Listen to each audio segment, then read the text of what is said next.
मिट्टी में किसी के बाप का हिंदुस्तान थोड़ी है, किसी बाप की दिल्ली थोड़ा ना। हमारा भी हमारी वोट लेके बैठे ना, दिल्ली देश की राजधानी है, हमारे इतने है, इतना सरकार का है और किसी का है। मैं आपको बता दूं ये कानून के बारे में थोड़ा सा, मिर्जा गालिब ने कहा था कि जला जो जिस्म दिल भी जला होगा, कुरेदते हो राखे जुस्तजू क्या है, ये तरीका क्या है। एनुअली 12,500 किसान सुसाइड करते हैं according to National Crime Record Bureau. 1995 से 2015 तक 3 लाख किसानों ने सुसाइड की है। तो ये राख कुरेद रहे हैं, सुसाइड कर चुका है वो कि राख में कुछ ना बचाओ जी मास, ये बेचने जा रहे हैं। मैं कानून के बारे में थोड़ा शॉर्ट में बता दूं। पहला कानून क्या बोलता है, एपीएमसी से बाहर किसान अपनी फसलों को बेच सकता है। इस देश में 85% किसान ऐसे जिसके 5 एकड़ से कम जमीन है, 70% किसान ऐसे जिसके 2 एकड़ से कम जमीन है। बोला कि प्राइस डिस्कवरी होगी, इंटरस्टेट मूवमेंट हो सकता है। आप मुझे बताओ 2 एकड़ वाला अपनी ट्राली पर कह रहे हैं पंजाब यूपी से तमिलनाडु केरला बेचने जाएगा, ये लंदन अमेरिका बेचने जाएगा, कौन सा लॉजिक है, कौन सी रैशनैलिटी है, कितना ट्रांसपोर्ट कॉस्ट होगा उसका। दूसरा कानून कॉन्ट्रैक्ट फार्मिंग के बारे में बोलता है, उसके एक सेक्शन में लिखा है क्वालिटी ग्रेड एंड स्टैंडर्ड। समझ रहे हो बात को। पहले बोला जाएगा कि चावल इतना मोटा होगा, इतना पतला होगा, ऐसा कलर होगा। समझ रहे हो, खुला आसमान है, उसके नीचे फसल पैदा होती है। बाढ़ पानी सूखा आंधी तूफान सब कुछ उसको असर करता है। अब मशीन तोड़ा ना, मशीन में से निकला बिना डिफेक्ट की निकल आएगी। ये तो वही बात होगी, सरकार बोल रही कि पानी वाला जहाज उड़ेगा, हम बोल रहे हैं सर वो तैरता है, बिना नहीं उड़ेगा, वो उड़ रहा है ना पानी वाला जहाज। ये मर रहे हैं किसान, ये बकवास कर रहे हैं। तीसरा कानून क्या बोलता है कि एसेंशियल कमोडिटी एक्ट 1955 में नेहरू जी ने पास किया था, स्टॉक लिमिट लगाई थी। आज उसको स्टॉक लिमिट हटा दी है और बोला क्या है, किसान होल्ड करेगा। किसान के बारे में किसी ने कहा कि छत टपकती है उस किसान की, लेकिन फिर भी वो बारिश की दुआ करता है। उसके सिर पे छत नहीं है, फसल के लिए कहां से लाएगा छत? कौन सा लॉजिक है ये? है कोई रैशनैलिटी?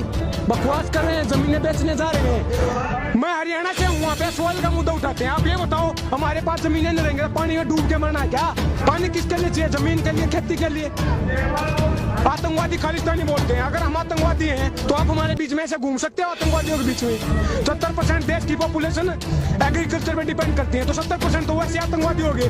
तो देशभक्त कौन है?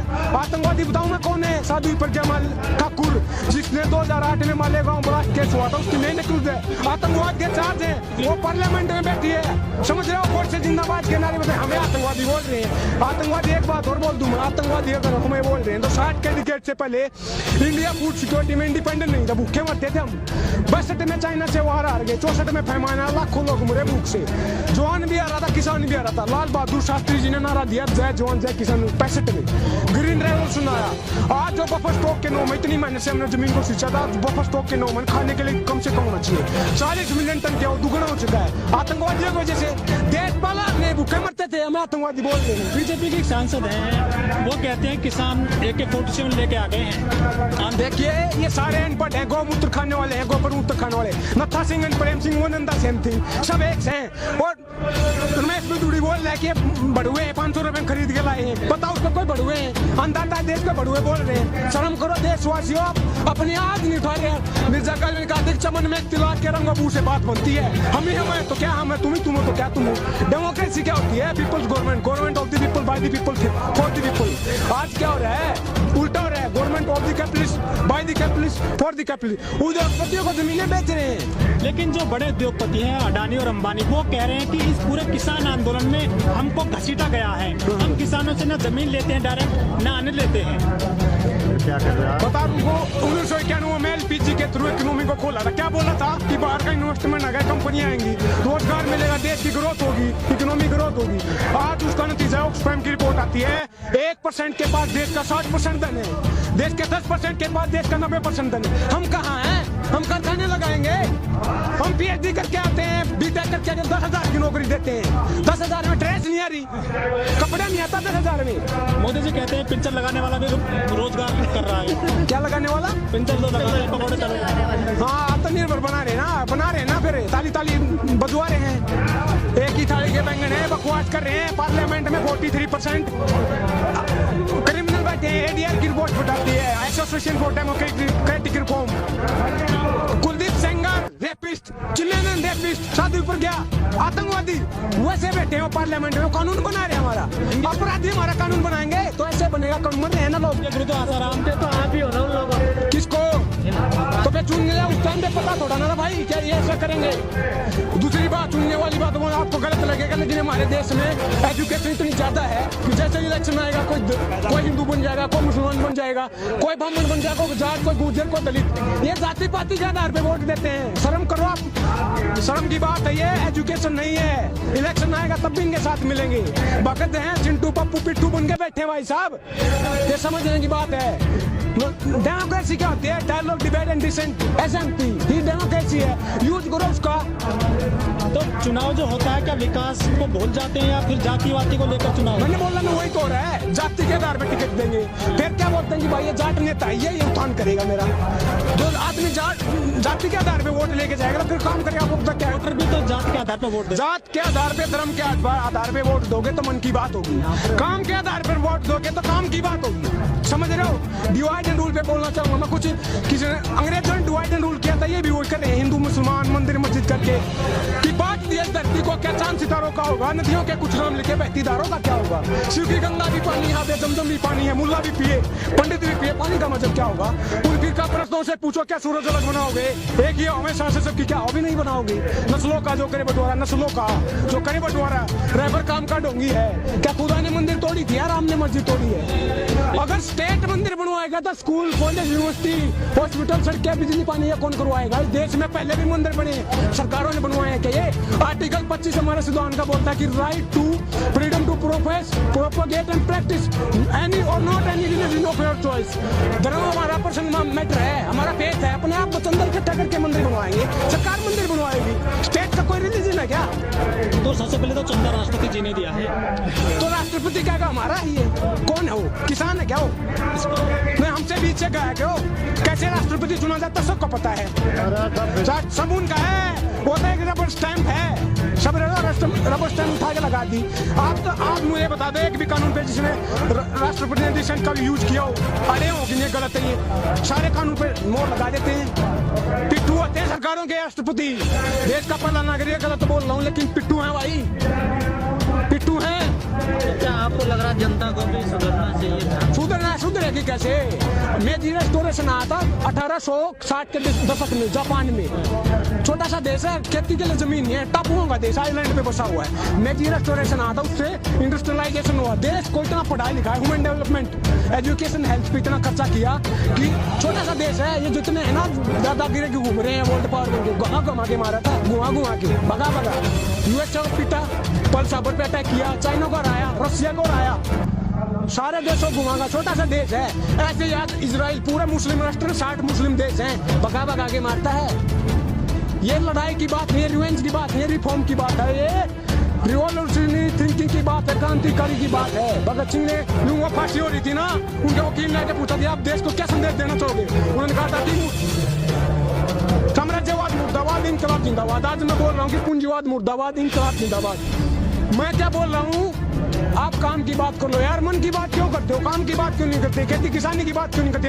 रोटी कपड़ा मकान शिक्षा स्वास्थ्य बिजली पानी सड़कें, इसकी बात क्यों नहीं करते? आप हम ही बता रहे हैं सरकार के, लेकिन जो रामदेव जी वो कहते हैं कि मोदी जी के अलावा कोई दूसरा विकल्प नहीं है देश में। अरे सलवारी बाबा, लाला बाबा, क्या बात कर रहे हो? जो सलवार सूट पहन के भाग गया वो हमारी बात करेगा? अरे बिजनेसमैन है। आप मुझे बताओ योगा करवाते किस लिए? शरीर स्वस्थ होगा, फिर दवाई बनाते हैं। जब हम स्वस्थ होते हैं दवाई की क्या जरूरत है? इस गेम को समझे आप। सबसे ज्यादा वो उसी का विकास हुआ है इस सरकार में। हम तो मर रहे हैं, मैंने बोला ना 12,500 एनुअली सुसाइड करने भाई साहब। वो कहते हैं किसानों ने कानून नहीं पढ़ा और किसान ना समझे, राम बोलते हैं। आके समझा देना वो कौन सा चश्मा लगाते। रुको बाबा, मैं अगर आप समझाओ ना, मैं आके कौन सा चश्मा लगाते, मैं भी दे दो चश्मा जिसमें कौन लाइन दिखती हो भले की। ये कानून जहर है, जहर। सरकार क्या बोल रही है कि 2-3 चम्मच निकाल देंगे, गिलास भरा जहर का है, बोले 2-3 चम्मच निकालेंगे, अमेंडमेंट कर देंगे, संशोधन कर देंगे। आप मुझे बताओ, एक चम्मच हो, एक गिलास हो, एक बाल्टी हो, एक चुटकी हो, जहर तो जहर होता है, खाते ही डेथ होती है। ये डेथ वारंट है। लेकिन सरकार कह रही है किसानों को अच्छी देंगे, इस कानून से लागत का 1.5 गुना मिलेगा, 2 गुनी हो जाएगी 2022 तक। अच्छा, एपीएमसी में खामियां बताई हैं। एक 2016 में, थोड़ा डिटेल में बताऊंगा मैं। 2016 में ई नाम के वो लेके आए थे policy, electronic national agriculture market. उसमें क्या बोला था 2022 तक 2 गुनी हो जाएगी। आज कितनी है?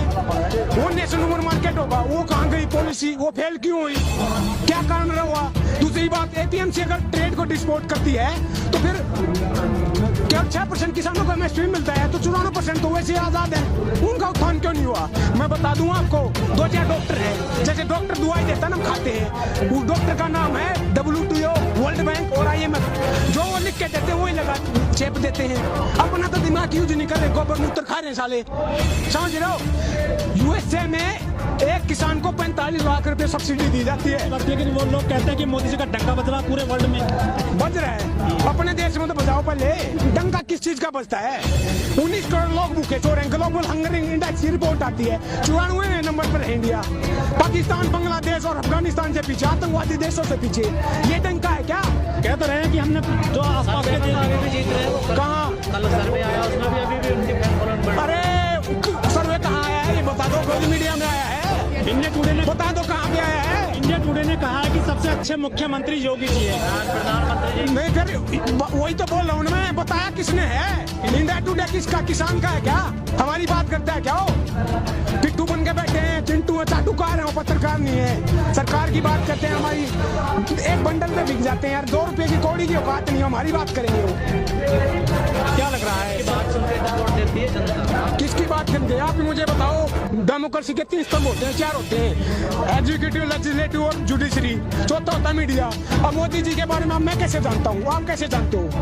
मेरी बुआ का लड़का है क्या, आपकी बुआ का लड़का है, मीडिया ने बताया ना, क्योंकि थाली लेकर उतारी दिन रात भगवान बनाया, बना के नहीं बनाया, भगवान ने बनाया ना। तो मीडिया वाले जिसको चाहे चढ़ा सकते हैं, आपको ही चढ़ा सकते हैं, मुझे भी चढ़ा सकते हैं। तो मीडिया सही काम नहीं कर रहा क्या। काम की बात होनी चाहिए, मीडिया कहाँ काम कर रही है। मीडिया के बारे में कहा था जी, तो बारी बारी से कर रहे हैं ना विकास, कि देश चलता नहीं मचलता है, मुद्दा हल नहीं होता उछलता है, जंग मैदान पे नहीं मीडिया पे जारी है, आज मेरी तो कल तेरी बारी है, यही तो हो रहा है। चुन चुन के हमारे एक छज्जा टूट जाता है, उनको चुनने हो जाते हैं यार, और किसानों के पीपली में हाथ टूट गया, उसके लिए कोई एक आवाज नहीं उनके पास। तो आगे सवाल आपसे, अमिताभ बच्चन है, बॉलीवुड कलाकार हैं, वो किसान चैनल है जो उसके ब्रांड एम्बेसडर रहे हैं, लेकिन उन्होंने ट्वीट नहीं किया किसानों के लिए पूरे आंदोलन में। अरे ऐसे लोगों के में जो नौरतल तेल बेचते हैं, तेल उसी ऐसे लोगों के में आज से ये भी नहीं, हम अपनी आवाज उठाना जानते हैं। सपना चौधरी है, हाँ। वो भी काफी फेमस है, किसान के लड़के, किसान भी काफी डांस करते हैं उनके लेकर के, लेकिन वो भी ट्वीट नहीं कर रही है। वो किसके साथ है, बीजेपी के साथ है, उसकी पार्टी में जुड़ी हुई है, इलेक्शन में खड़ी हुई थी, नहीं खड़ी हुई थी उनके साथ, सबको पता है। वीरेंद्र सहवाग भी नहीं कर रहे हैं तो ट्वीट। भाई मैं अब पूरे देश का चिट्ठा तो लेके बैठा नहीं, कौन क्या करा, कौन किस टाइम पे मूत क्या। काफी ट्वीट करते हैं ना वो तो। मैं रिपब्लिक भारत वाला तो हूँ नहीं कि क्या कुछ टाइम पे छींक मारी, वो वही लेके घूमते ना, रिया ने छींक मारी, ब्रेकिंग न्यूज जोर से मारी, समझ रहे हो। मैं रिपब्लिक भारत से हूँ नहीं भाई, समझ रहे हो। बात क्या है कि काम की बात होनी चाहिए, खेती किसानी की बात है, लेकिन मैं शाम तक बोल सकता हूँ, क्योंकि किताब उठा रखी। भगत सिंह ने कहा था कि इनकलाब ने तो बम से आता है, न पिस्तौल से आता है, इनकलाब आता विचारों से, नॉलेज से, किताब से। ये किताब बोल रही है, ये बकवास नहीं बोल रही, गोबर मूत्र नहीं बोल रहा। तो मैं अपनी बात को खत्म करना चाहूंगा। भगत सिंह की कौम है ये, भगत सिंह के बगैर हम खत्म नहीं कर सकते। पीयूष मिश्रा जी ने कहा था कि वो काम बुलागा काम हुआ जिसमें चंद्रशेखर आजाद न हो, वो इसके बुलागा इसको जिसमें भगत सिंह की याद न हो। भगत सिंह की याद न और हमको बात को खत्म कर दे, ऐसा नहीं हो सकता। भगत सिंह ने कहा था कि लिख रहा हूँ अंजाम जिसका कल आ जाएगा, मेरे खून का कतरा इंकलाब रहेगा। जोर से बोल रहे हैं, क्योंकि उसी भगत सिंह ने कहा था कि गूंगे बहरों को सुनाने के लिए धमाका जरूरी होता है, और ये आवाज धमाका है, पार्लियामेंट तक आवाज देनी चाहिए। गूंगे बहरे हो, इंकलाब इंकलाब इंकलाब।